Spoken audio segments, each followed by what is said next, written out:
When Cam got word that you were coming here, he was at an event and a fan kind of told him about it, surprised him about it. He said he was going to text you and call you right away. Did he do that, and what's that conversation been like?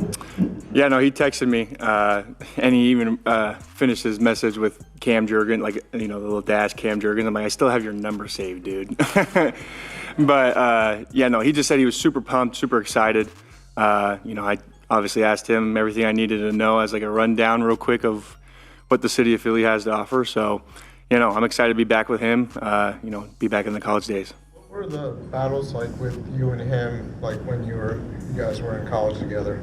I mean, Cam's good. I mean, Cam was a really good player in college, and being definitely a younger guy, being able to go against him definitely made me better and kind of understand, what it's going to take to play at the college level.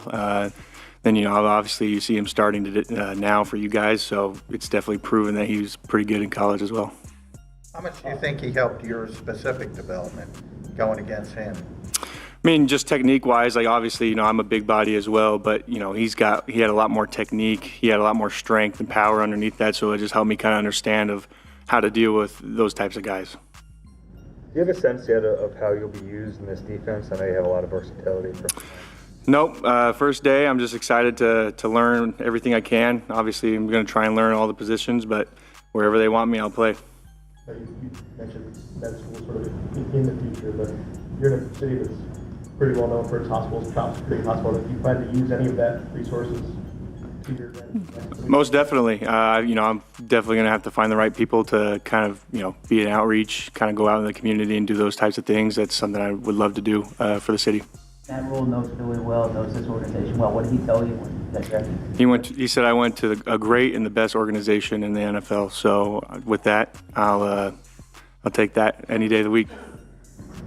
What do you know about Jalen Carter, his skill set, and how your skill set can potentially complement him? Obviously, you saw over the last year that how dominant he was, how he just played the game. I'm just here to learn from those guys, watch them, take everything I can from the teachings, and try to implement that and learn my role within the room.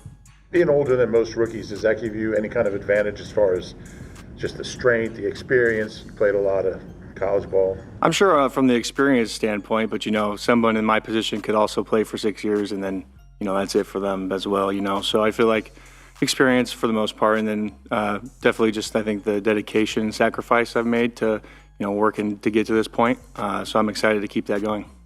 From your conversation with Cam and just like what you knew about Philadelphia and Philly sports, is there anything that you took away where like you see yourself fitting into this Philly sports culture, and what kind of aspects of your own personality on and off the field do you think will work here in Philly? How crazy and dedicated the fans are to their teams here. It's definitely something that I've been used to with Nebraska since they all love their football there. So I'm excited to embrace that part of the culture as well with the fans. You loaded up on class and kind of came out of that one semester, just going into the holding playbook. What's your approach? Just take it one step at a time. Obviously with the first day install, I'm going to be studying that till I get the next part of the install, and then you just kind of connect the puzzle pieces together to kind of help yourself go out there and play fast instead of trying to remember what you have to do. What are your first impressions of Clint Hurtt? From what I've seen, he's awesome. It's definitely the type of coach I want to play for. He seems very passionate, which is something I look for in a coach, especially towards the players in the room. And he definitely wants to help develop every guy in the room as well, which is something I want to do. How everyone doing? How are you? Great. What's been your first impression? I couldn't hear you. Yeah, what's been your first impressions of getting to know Christian Parker? He's a great cat. He's one of the guys that's gonna come in and work hard. I haven't spoke with him that much, but we have had a little conversation just about our past lives.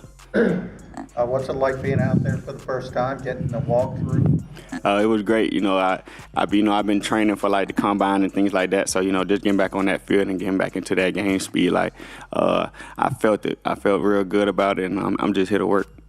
A couple of your teammates have said this is a really surreal feeling. Definitely. To be here for the first time. How do you feel? What are the emotions around it? Yeah, I'm anxious. I'm definitely blessed with the opportunity. God put me here, I had a lot of ups and downs in my career, just growing up. But I made sure I let the main thing be the main thing, and I made sure I stayed the course. How helpful was it to face guys like Travis Hunter, Milton, two Iowa State guys? You faced a lot of guys like that. Yes, sir. How helpful was that? Definitely. It was helpful a lot. See them guys right now, they're doing their things in the league right now, getting drafted high. So, just going out there and having the ability to line up against them is fun. I'm all for the come.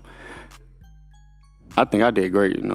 I feel like I don't back down for nobody, and I'm with whatever. Ups and downs at this point, what are you referring to? Just things that happened in my past life, just the family members that passed away from me, just a lot of things, just mental things, Have you been thinking a lot about those things over the last week or so? Not really. Like I said, I was letting the main thing be the main thing. I'm here right now in Philadelphia, so it's just all about the team and whatever they need me to do. Antoine said for most of his career, people have always made a lot about his size and being undersized. But he's just a ball player, and the tape speaks for himself. You kind of have that same attitude, because obviously you had great film, especially to get to this point. But when people nitpick, they will say you're too undersized to play on the outside. Just what do you think of that, and how has that maybe driven you throughout your career? I try really not to think about it. I go out there with the same mindset. I'm the biggest out there. That's how I feel. So just having that mindset, I really feel like it take me a lot. Three cornerbacks who played a lot of snaps last year aren't here anymore. How do you feel like the opportunity is going to be for you? Like if you do well in camp, that you're going to get a chance to get some playing time? Oh yeah, definitely. I'm whatever the team needs. If it's special teams, if it's offense or defense, anything, I'm whatever the team needs. So, just having them vet guys here, just talking to me, getting me a little bit of knowledge, I'm just soaking it all in. The mindset that you're the biggest guy out there, where's that come from?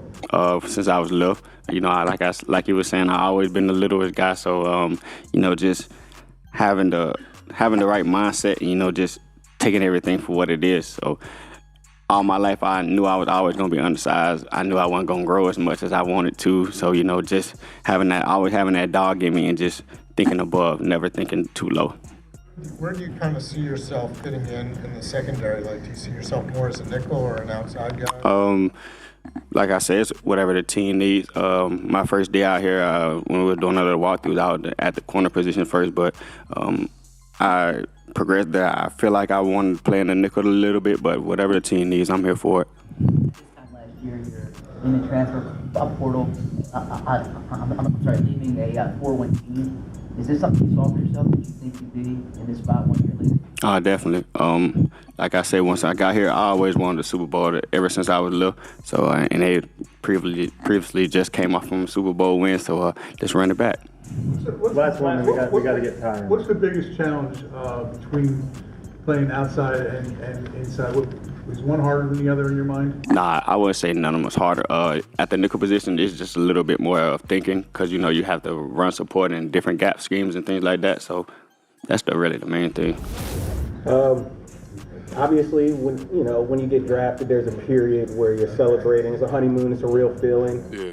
How did it feel to put on the jersey for the first time and know that honeymoon period is kind of over and this is kind of like the first day, the rest of your career, and it's time to prove your worth? It was crazy. I was just, kept thinking about how blessed I was, to be in this opportunity and then, to be like here, with the Eagles. But I kind of snapped out of it pretty quickly. Like I was like, I'm here. It's time to work. It's time to go ahead and keep getting better. So I snapped out of it pretty quickly. But it was a blessing for sure, though. Yeah, that's what it seemed like. Everybody over here, yeah. Hopefully. Has it already been helpful to have those guys around here? Yeah, for sure. Like they making me feel like comforted and welcome. Coming in. Really when I got drafted, Nakobe was the first person I called. So, talking to Nakobe, talking to Nolan, talking to JC, talking to all them, they just really telling me how everything is and just, making me feel comfortable. What's been a piece of advice that's kind of stuck out to you that they've told you coming into this process and starting your career with the Eagles? Really, the main thing is, coming from Georgia, just keep doing what I did to get here. Don't change, don't get here and let up, think I'm here now, get here and even go harder. So just keep doing what I did to get me here. Don't forget what got me here. What are your initial experiences with body team like? What's going on with this? It's been good. You know, we kind of just now getting around each other, you know, for real. But, like, off the bat, though, it was real good. You know, he seemed like a real genuine person. And then even before the draft, though, talking to Nakobe, you know, Nakobe loves him. So Nakobe was telling me a lot about him. And then, you know, so it's only up from here. Parts I like about him, he's a real good coach, you know, goes into detail. And then he's understanding, you know, no question a dumb question, you know, as a rookie coming in, you know, a lot of times, like, you might. Over the next several minutes, and I'll tell you this, blue skies, nice weather, Eagles football being back, how great is all of that? If that gets you stoked and excited for the Birds to defend their Super Bowl victory, I want you to hit that thumbs up icon and like the video right now. So, a lot of interesting things that I want to talk about here.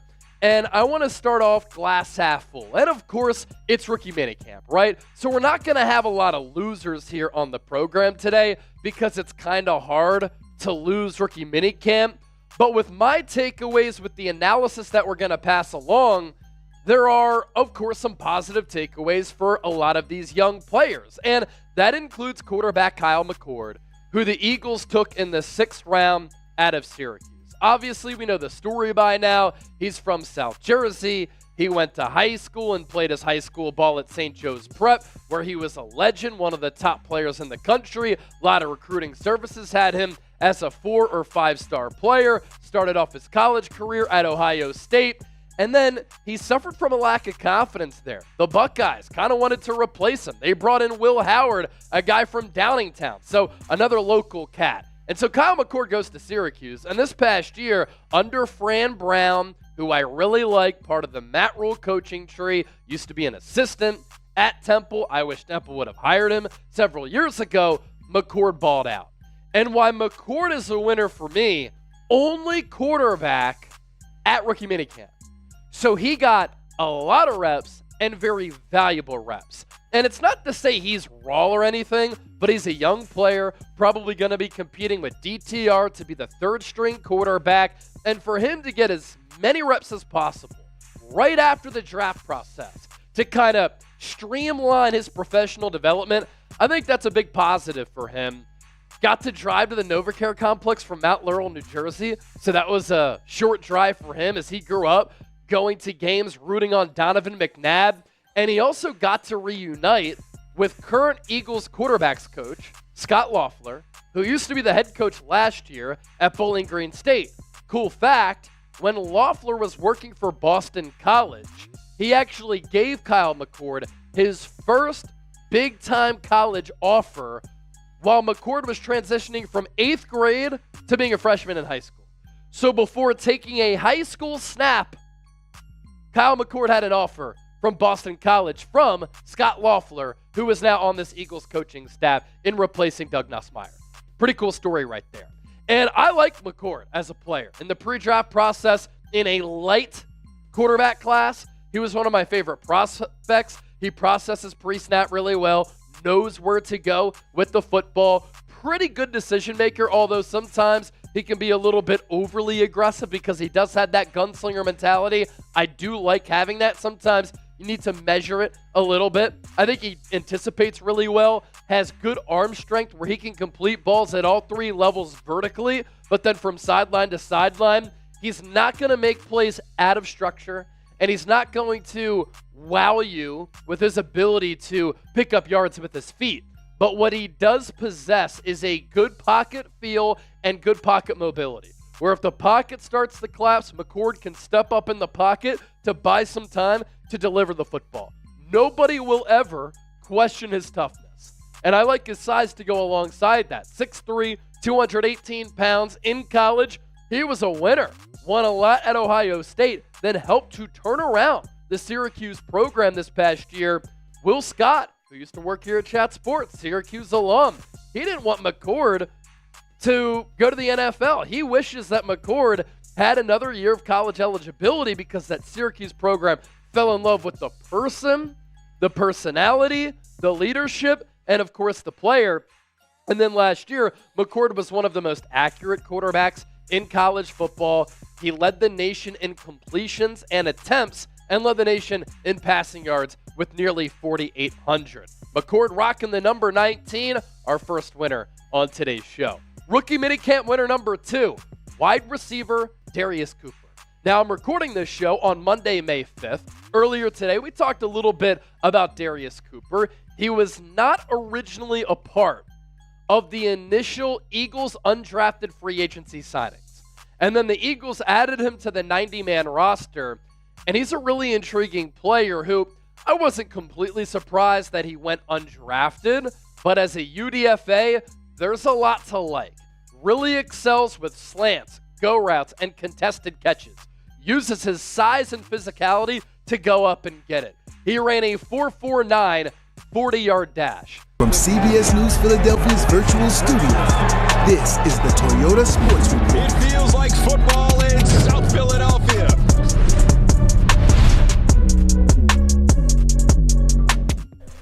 Welcome back this afternoon down at the NovaCare Complex. The Eagles rookie class took to the field.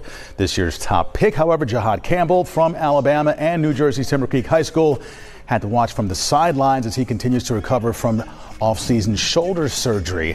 The team is not sure if he will be available for training camp as of yet. Meanwhile, St. Joe's prep grad Kyle McCord, of Mount Laurel got his first taste of being a pro last year at Syracuse. McCord led the nation in passing.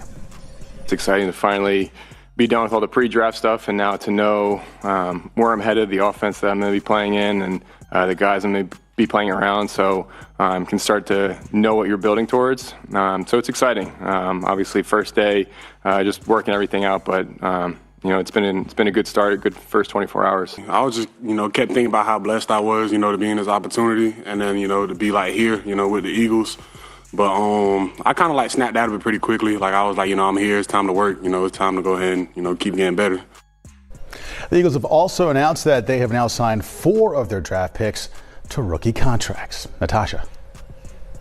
Siafa, thank you very much. Or at least not much of it on there. So not much news there, but they did do the rookie minicamp, which is always a good thing to get the rookies in, get the new guys in, a bunch of tryout players, Johnny Mac. Tryout players, and that would be different. Michael Dogby from Temple was one of them. That would be a little bit different, but no, he's a rookie, so he didn't get immediately signed, and they brought him in a little bit later. Same type of deal, though, undrafted. If he makes the team, obviously you get the bump up to the NFL minimum. More likely, his upside would be the practice squad. So, but yeah, he's on the 90-man off-season roster as an undrafted rookie free agent. There you go. So we'll talk a little bit more about that. John, when is that cut down, by the way, the cut down? Because you mentioned obviously it's from 90 to 53, so that's a big cut. But when does that come? Not until the training camp begins, or what? Till training camp is over. That's the one right before the regular season. So you get that 10-day. I don't have the exact date. I can look it up this year, but late August basically. So, and that's when the big cut comes. So if you think about the international exemption player, then Holland Pierce, the big tackle from Rutgers, was actually working at right guard. He's a Trenton kid, right? I believe. Trenton High. I don't know. Yeah, he was a walk-on, I believe, at Rutgers. Interesting guy. Okay. Yeah, I've watched him play. I don't know where he's from. Yeah, I think he's from Trenton Central High School, and I believe he was a walk-on at Rutgers because I believe I read about him. Some people thought he was going to get drafted. Mm-hmm. Yeah. In some years he might have. Yeah. Kyle McCord, only quarterback in camp. Didn't see him do a whole lot. He was throwing some running backs out of the backfield, but I think a lot of times we can tell pretty early, but we can especially tell if it's not going to work. Nothing has disqualified him yet. He looked yet. The part. We had already ruled out Clayton Thorson at this point. Honestly, I don't think that's untrue. I think even early on, we're like, doesn't look right. McCord looks the part, big, tall, seemed to have decent mechanics. So excited to watch him when the whole team gets involved. Yeah, absolutely. And I mean, we talked to him a little bit. We'll talk about that. But I mean, the guy threw for almost 5,000 yards last year. So he's being the only quarterback isn't going to, he's used to throwing a lot. That's what I'm getting at. Yeah, and it's only 2 days. So yeah, I don't even know how much they're really throwing in these rookie camps. It's basically like, let's see what you can do. At least one guy impressed. Giles Jackson ended up getting a contract. He was a tryout player, which always happens every year, which is cool to see. Like a guy will show up for a tryout and end up signing him and have a chance to compete for the roster. I like that. Yeah, and I like that they bring those guys in. Was in 1995. Myles wasn't born until 2002. So he kind of learned about how good his dad was at football well after the fact. Yeah, it is pretty cool. And good for his dad for not pushing him, to do what he did and letting him find his own way. Yeah, it's a pretty impressive career for Chris Hinton, by the way. 4th overall pick in the 83 draft. Everyone remembers him as the guy, one of the pieces of that John Elway trade, but he ended up having a heck of a career. 7 Pro Bowls, right? Pro Bowl. Couple All-Pros. First team All-Pro once, second team 2 times. Yeah, a really good career. Has been talked about as a Hall of Fame candidate. He could be in the mix. Yeah. Yeah. Hasn't happened yet for him. But yeah, really great career. Yeah. He said it was fun to go back and watch. They went back and watched his college stuff and then watched him in the NFL, and he's like, man, he was just killing people out there. Yeah. It's interesting to see how the sons of players, how they do if their careers match their dads or surpass their dads. Yeah, sometimes it's really tough. Yeah. That's a big career to live up to. Sure is. And started off as a 1st round pick versus a 6th round pick or a 5th round pick, whatever it was. So that's tough. Yeah. Anything else from talking to these guys that really stood out to you? I have a list here, but. The 2025 Philadelphia Eagles rookie minicamp was clearly about showing up. While most of the NFL was still talking about schedules and social media posts, Philly was already working on drills, reps interviews, and evaluation. And for a few names, it was their first audition. So, who were the players who actually made noise, and what it means heading into OTAs? Mukuba looked like he'd already been in the building for 2 years. He moved clean, communicated loud, and hit his marks like a vet. And if you listen to the analysts, he didn't just fill a role. He filled C.J. Gardner-Johnson's shadow. 2nd round pick or not, this is someone the coaching staff may start trusting in zone packages now, not next year. Campbell didn't take full speed reps. Shoulder surgery saw to that. But watch him on tape. He's seamlessly shadowing movement, tracking plays, and keeping motivation high. Even without pads, his presence stood out. The team kept him close during drills, and if you ask around, the plan's keeping Campbell as a project, but the ceiling is violent. Think Micah Parsons in a hybrid mold with linebacker instincts, edge burst, and real speed. McCord isn't starting, and no way that's the point. The discussion is around his jaw-dropping tempo control, which is rightly complemented by pocket awareness. Fans don't usually see such a comfort level in Philly from a UDFA quarterback. McCord didn't throw rockets, but he never looked lost. Right now, QB2 is still wide open. If nothing else, McCord just bought himself time and reps, for sure. Coming to the next, Ty Robinson. He's raw, big, and when drills started, to everyone's surprise, he didn't move like a rookie. This ex-Nebraska player might not be day one ready, but he made the defensive line room watch. Nicknamed the Vanilla Gorilla, he brought real punch in sled work and quickness off the line. Wasn't this the kind of rotational player who sneaks onto rosters by week 1? Cornerbacks with his size usually get overlooked, until they don't. Yes, this is about McWilliams, who attacked every drill like someone who knows he's being doubted. His hips were fluid, breaks were clean, and he didn't back down in one-on-ones. Granted, he's not CB1 or CB2, but in a crowded secondary, he caught eyes. Now moving on to the next one, well, this one's a bit sneaky. Jackson didn't come in with fanfare. However, the undrafted return specialist ran routes like someone with something to prove, and maybe because he does. Special teams coaches noticed him, And if you followed Philly's return unit struggles, you know there's a job open. Jackson flashed, and honestly, he was looking like a roster survivor. Next is Johnny Wilson, the 6'6" wideout from Florida State, who made his size felt immediately. Reporters at camp noted how no corner on the field could contest his high-point grabs, especially in red zone reps.